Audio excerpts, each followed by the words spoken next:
If you're looking to buy a house in our city right now, you might be experiencing some serious sticker shock. That's the case for Abdullah Abrar. He's been looking for a home to buy for 2 years with no luck. Here he is speaking with CBC's Ashwarya Duda. It's frustrating because we're renting at the moment, and we were looking last year too. So we're just trying to get something soon, before our lease ends here. Yeah. I mean, it must be frustrating. And I was talking to a few real estate people right now about how competitive it is. It's insane. People are paying so much over asking price. Yeah. What are you going to do now? For now, I guess extend the lease here because with all the new builds, nothing's getting ready this summer, and what's on the market is like way too overpriced for now. So we'll probably extend the lease here, and hopefully the market gets better by next year. And this is what you probably thought last year. Yeah, exactly. But it got worse. Yeah, it got worse. Last year was the interest rates. They jumped to around 6%. Right. So that's why we stayed away from buying. But the prices were lower. We looked at a house over in Brighton. That was like 420. Right now it's like 470, just in a year. Yeah. So the same place, same builder, everything. So to find out what's happening in our city's hot housing market, we are joined by Josh Buchanan. He's a real estate consultant who writes the Saskatoon Real Estate Economics blog. Good morning, Josh. Good morning. So, okay, we just heard Abdullah's story. How common is his experience, would you say, in our city? Yeah, it's very common just because the market is so competitive. You know, people that want to buy, they're sometimes making offers on multiple houses and getting outbid to the extent that they just give up on it. Can you describe that a little further? Like, what is the housing inventory looking like right now in Saskatoon? Sure. So when I checked last night, there was 667 listings on the MLS system for Saskatoon. So that's just all residential dwellings for sale. But out of that 667, actually over 200, about 206 were already conditionally sold, meaning that there was already an accepted offer on them. So really just about 460 that are still up for grabs.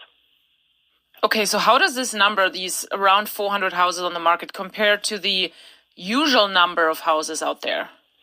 Yeah, good question. Because I think when people hear that number, it doesn't necessarily tell them much unless they're like very closely following the market. But if you compare that to recent history, that's 200 fewer active listings than compared to the same time last year. And it's 1,000 fewer compared to the 10-year average. Wow. And then if you compare it to 2017, when market conditions were kind of the opposite, there was 1,400 more active units at the same time in 2017. And what is... Sorry. No, go ahead. No, you can finish your thought here. I'm just blown away by those numbers. Yeah, it's really crazy to see how much has changed in the last 8 years, just complete market conditions. And so this is really the lowest inventory we've had in Saskatoon since 2008. So that was at 17 years now since we've seen numbers this low. So what is this doing to prices? Well, it's one thing to have kind of historically low inventory. When that really becomes a problem is when sales are really strong and sales are high, and they are. Like, as far as March and April this year, sales are just in line with kind of our 5-year and 10-year averages. So when you match that or pair that really low inventory with strong sales, the market gets really competitive. And when it's competitive, buyers are having to offer above asking price, and sellers know that they can increase their asking price compared to recent comparables. So it really increases the price, sales prices of homes. And how much are we talking about in some cases? Oh, it's gone up a lot. Like as of the end of March, your average home, the benchmark home price index, it's called, which is kind of just your standard 3-bedroom, 2-bathroom, 1,170 square foot. That was selling for about $416,000. Whereas if you compare that to just a year ago, it's gone up by $25,000.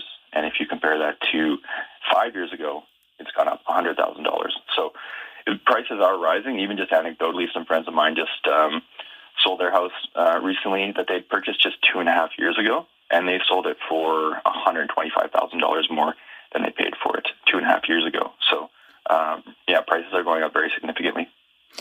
So what is the driving force behind these lower inventories and with that higher prices? Yeah, so the higher prices are just coming from, kind of the bidding wars that you have among buyers. Like, it's really the buyers that are just having to offer above ask price, because they know if they've already made 4 offers on houses and they're always getting outbid, they have to be more aggressive and offer something higher. But the reason why this is happening is just because we're not building enough housing to match the demand. Like, we've had such huge population growth in Saskatoon, and we're just not building enough to accommodate that population growth. So for people looking to buy a home right now, what is your advice for them? If you're looking to buy, you have to be really well prepared. Like, I would say, go meet with a lender, a mortgage broker, and make sure you get pre-approved and you know how much you can spend, and work with a buyer's agent. A lot of times people just go directly to the listing agent of a property. Go to a buyer's agent that can represent you and be looking out for, homes that are coming available. One really important thing too would be to get on an auto mailer, so that you can, choose the type of criteria you're looking for in a property, and then that real estate agent can make it so that you're getting automatic emails as soon as those properties are listed. I spoke with someone yesterday who saw a new property come up, and she said, "Oh yeah, let's go look at that this weekend." And I'm just thinking, you can't do that. You can't just wait a few days and go look at it. Like, if you're serious about buying, you have to pretty much drop everything and go look at it the same day, and probably make an offer on it the same day, and probably make an offer significantly above asking price in most cases. What about the option of sitting it out and hoping for prices to come down? Is that a good idea? Yeah, good question, because, in just the past interview there was saying how last year prices were a little bit lower, but interest rates were higher, so people were kind of holding out. Now, if people are currently holding out, or maybe they gave up just because prices are so high, I mean, you could sit out and wait and hope that they come down, but I wouldn't expect that to happen anytime soon. Like, the market conditions are still really competitive, and they've gotten more competitive even compared to recent years when they were also competitive. So if you're, going to hold off and think that by July or August or something like that market conditions are going to be significantly different, I wouldn't anticipate that. I mean, maybe possibly a year from now or a couple of years from now, maybe market conditions change back to kind of the oversupplied market we've seen in the past, but I wouldn't hold my breath on it. Josh, I really appreciate your time. Thank you so much. Yeah, thanks for having me.